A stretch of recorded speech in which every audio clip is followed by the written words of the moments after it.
కుక్కలను పెంచడం కొంతమందికి హాబీగా ఉంటుంది. ఇంకొంతమంది వాటితో ఎమోషనల్ గా కనెక్ట్ అవుతారు.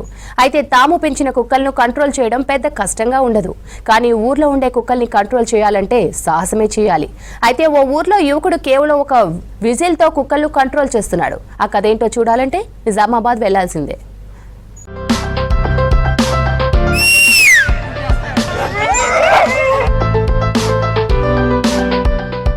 ఈల వేస్తూ కుక్కలన్నింటినీ తన దగ్గరికి రప్పిస్తున్న ఈ యువకుని పేరు గోవూరి అనిల్. నిజామాబాద్ జిల్లా వర్ని మండలం కూనిపూర్ గ్రామానికి చెందిన అనిల్ 2 ఏళ్లుగా గ్రామంలోని కుక్కలన్నింటినీ ఒక్క ఈలతో కంట్రోల్ చేస్తున్నాడు.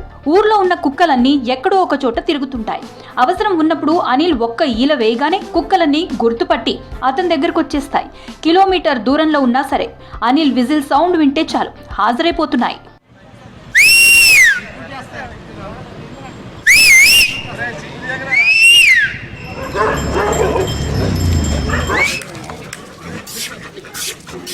అనిల్ కుటుంబం వ్యవసాయ కుటుంబం. కోనిపూర్ గ్రామం చుట్టూ పెద్ద అడవి ఉంది. ఈ మధ్య కాలంలో పులుల సంచారం కూడా ఉంది. కొద్ది రోజుల క్రితం అడవికి మేతకు వెళ్లిన మేకలు, పశువులపై పులి దాడి చేసింది.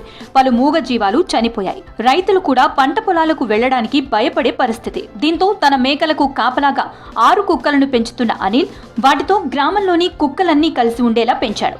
ఇక పులి వచ్చే భయం ఉన్నా దొంగలు పడ్డ అడవి జంతువులు గ్రామాల్లోకి వచ్చిన వెంటనే అనిల్ విజిల్ వేస్తాడు. దీంతో కుక్కలన్నీ పరిగెత్తుకుంటూ వస్తాయి. నా కుక్కలు నేను ఎక్కడున్నా సీట్ వేసినా వస్తాయి. మా ఊళ్ళో గ్రామ ప్రజలకు నవ్వే శిక్షణ, ఇవే పరిరక్షణ. పులి ఉంది, మేకలు పడుతున్నది. ఆడున్న పులి ఆడున్నా కానీ చూపెడతాయి మేకలు పట్టినా కానీ.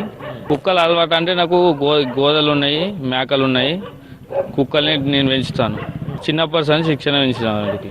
సో కోతుల బేద బాగుంది. ఊళ్ళో మట్టుకు నా కుక్కలు ఉన్నంత మా ఆడకట్టు నాకు యాన్యువల్ చేస్తాయి. అడవి జంతువులు వస్తాయి. పులి వస్తుంది తిరిగాటిన ఆల్రెడీ ఒక 20-30 మేకలు గొడికేసాయి. 43 మేకలు తిన్నాయి సార్. ఇలా తమ గ్రామానికి అనిల్ రక్షణగా ఉంటున్నాడని గ్రామస్తులు అంటున్నారు. అయితే విచిత్రం ఏంటంటే ఎంత దూరంలో ఉన్న శునకాలైనా అనిల్ వేసే ఈలకు పరిగెత్తుకు రావడం మాత్రం అందరినీ ఆశ్చర్యాన్ని కలిగిస్తుంది.